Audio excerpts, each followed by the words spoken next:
Nous vous saluons de partout où vous vous trouvez en ce moment-ci. Et ça fait un temps que nous ne sommes plus au rendez-vous. Comme vous le savez, nous avons passé un temps très difficile, très dur parce que nous avons perdu un être cher, qui est ma petite sœur cinquième après moi. Donc j'en profite pour dire merci à tous ceux qui étaient de cœur avec nous, tous ceux qui étaient compatissants avec nous, euh, comment toutes les personnes qui ont partagé notre malheur. Nous vous demandons merci. Alors, nous sommes au rendez-vous aujourd'hui pour notre échange. Comme je vous dis toujours, nous avons conçu cette plateforme dans le but de partager notre expérience et surtout, nous voulons assez que ce que nous n'avons pas pu apprendre dans notre jeunesse, que nos enfants et nos petits-enfants puissent apprendre et gagner leur vie tôt. Alors, aujourd'hui, nous allons parler de le minerval de la vie. Et pour ceux qui viennent de nous joindre pour la première fois, on m'appelle Tana Force. Je suis là pour vous servir. Alors, comme je disais, aujourd'hui, nous allons parler du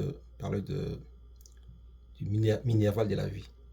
Vous savez que le minerval, c'est un frais qu'on paye si j'entre dans le cadre de l'éducation, au niveau de nos écoles et au niveau de l'université. On paye un frais et en anglais on appelle ça tuition. Donc un frais pour avoir accès aux cours que l'école dispense à travers ses enseignants ou professeurs. Alors, donc pour accéder à ces cours-là, on paye des frais. Et quand on n'a pas les moyens, on pourra comment l'école a des règlements qui feront en sorte que un élève qui ne paye pas puisse être expulsé ces jours-là ou renvoyé à la maison pour ne pas avoir accès à ces cours-là. Donc, un minerval, ça nous permet d'apprendre. Alors, ça, c'est du côté de l'éducation. Je pars maintenant du côté de la vie. Dans la vie active, il y a le minerval aussi à payer. C'est ce que les gens ne comprennent pas. Alors, le minerval de la vie, c'est ce que les gens appellent autrement les échecs. Souvent, nous avons nous n'aimons pas l'échec. Nous trouvons que l'échec, c'est désagréable, c'est humiliant, c'est beaucoup de choses négatives. Par contre, si nous réfléchissons en profondeur, l'échec n'est que les mineraux qu'on a payés pour apprendre dans la vie active. L'autre fois, je vous avais parlé de mon projet sur l'agriculture. J'ai initié un projet, ou nous avons initié un projet avec mes partenaires. Nous avions cultiver des fruits et légumes et beaucoup d'autres choses. Nous avons injecté beaucoup de fonds. Et malheureusement, il y a eu insécurité dans les coins. Il y a deux clans qui se sont affrontés. Tous les travailleurs sont partis et nous avons perdu toute la production.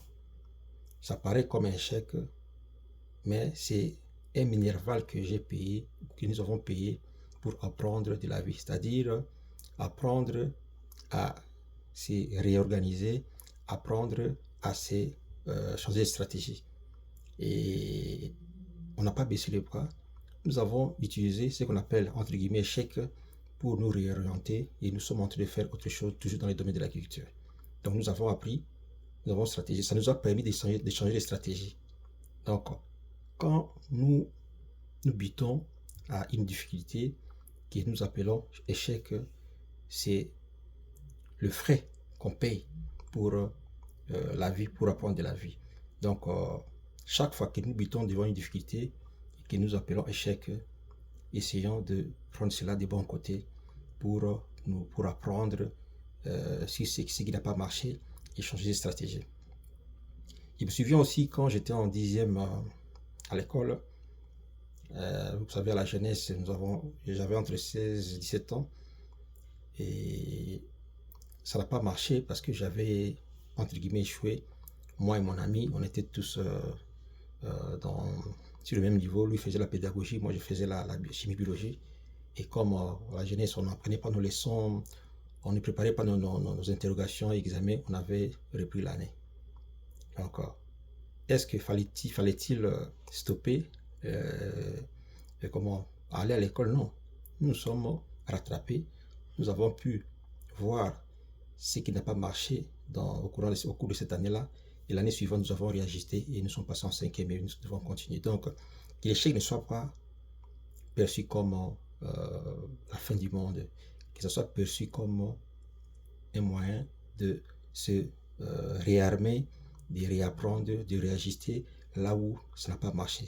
C'est ce qu'on appelle les minervales de la vie. Vous êtes en couple, il y a des gens qui se sont séparés, qui ont divorcé. Oui, ça paraît comme un échec, mais c'est une leçon pour nous pousser à nous réarmer, à trouver le partenaire qui nous convient. Parce que des fois, on a ce qu'on appelle une incompatibilité naturelle. Et quand ça ne marche pas, ça ne puisse pas paraître comme un échec, mais comme un minerval qu'on paye pour apprendre de la vie. Et vous allez trouver que des fois, les gens qui se séparent, c'est lui qui va à gauche trouver un partenaire qui lui convient, avec qui ils sont naturellement compatibles, et l'autre aussi. Donc, désormais, quand quelque chose ne marche pas, il faut se dire que c'est les minervales de la vie qu'on paye pour apprendre de la vie courante. Et même autrement, je connais un jeune homme qui était un apprenti dans une compagnie, et au début, il était pris pour un garçon de course. C'est lui qui faisait tous les sales boulots, tout ça. Ça fait partie des minervales de la vie qu'on paye pour apprendre. Ça paraît comme une humiliation, mais ce n'est pas une humiliation.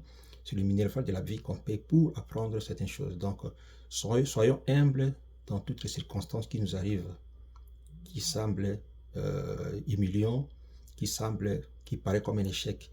Ce n'est pas un échec, c'est les minerval qu'on paye pour apprendre de la vie. Merci beaucoup. Ici Tana Force. Nous allons nous retrouver pour le prochain numéro. Nous sommes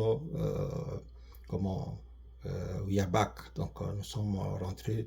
Nous avons nos pieds sur terre maintenant pour continuer à continuer à faire notre échange. Merci beaucoup. Portez-vous bien. Peace.